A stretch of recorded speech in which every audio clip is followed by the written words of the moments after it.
Speaking about the research, what part does research play in this mission?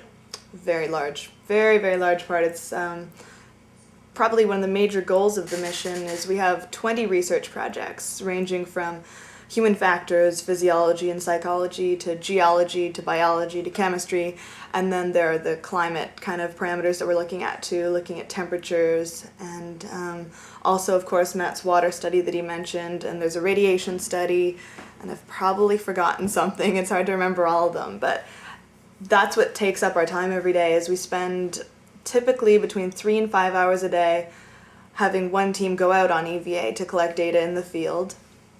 And that field team will consist of 2 people who are wearing spacesuit simulators, or surface suit simulators.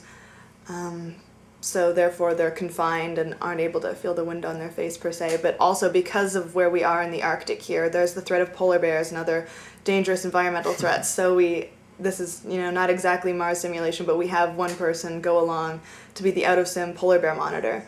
And we think of that person as maybe a robot that would just be there that we can't really talk to. Right. So what makes this whole expedition unique in comparison to much of the other field work that's being conducted in the Arctic is we're trying to do the same field work but under Mars-like or a Mars mission constraint. So as Melissa said, we're donning spacesuits when we go out into the field. So that will limit your dexterity, your mobility, and your vision and such. So we can learn a lot about how to operate properly on Mars right here on in the Canadian Arctic.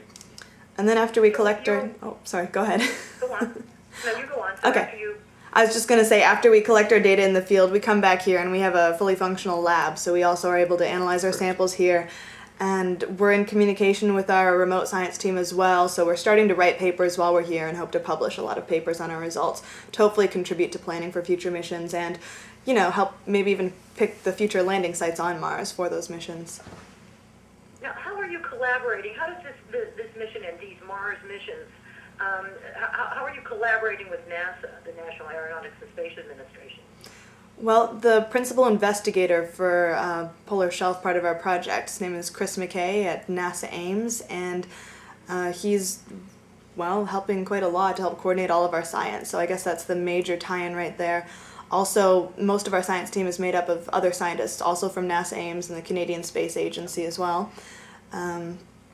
So it's a pretty small community, and we're just kind of counting on the fact that, these results are going to be presented at conferences with the same scientists who are planning future missions, and we're constantly looking for more ways to collaborate, and we're just waiting to see how that's going to work out. And how do you feel that this simulated mission can shape plans for a manned mission, a human mission to Mars?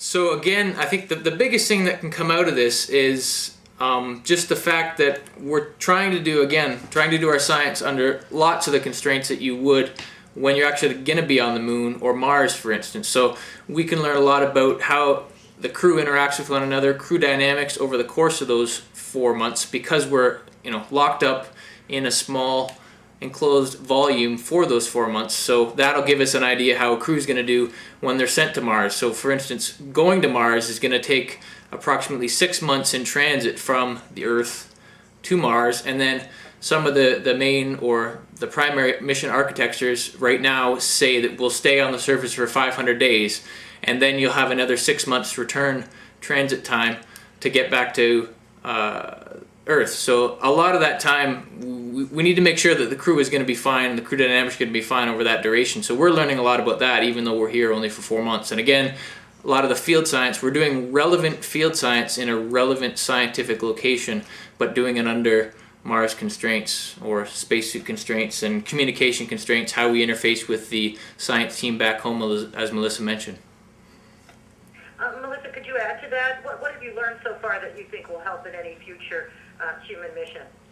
Well, one thing that neither of us has touched on yet is another study that we're doing is a Mars time study where we're simulating the 24-hour and 39-minute day that you would experience on Mars. So because just the way Mars rotates is a little bit different than the Earth, a day is a little bit longer there.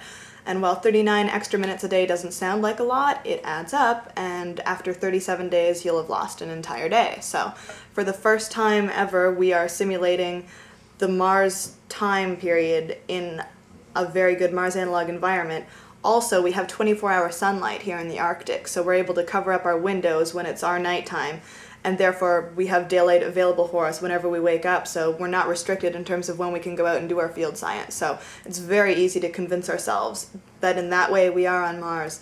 And like I said, this kind of study hasn't been done in this relevant of an environment before, and therefore we're learning a lot already that no one's been able to learn before. And some of our preliminary qualitative findings are that it's actually pretty easy to get to sleep at night, I would say. I think we're all adjusting in terms of our sleep patterns, but one of the things that no one just had really thought about was our hunger patterns. We're getting hungry at weird times of the day sometimes, or at least we were for maybe the first week or so of the study, but we've now been on Mars time for, I guess, 22 days, and we're appreciating that extra hour every day, that's for sure.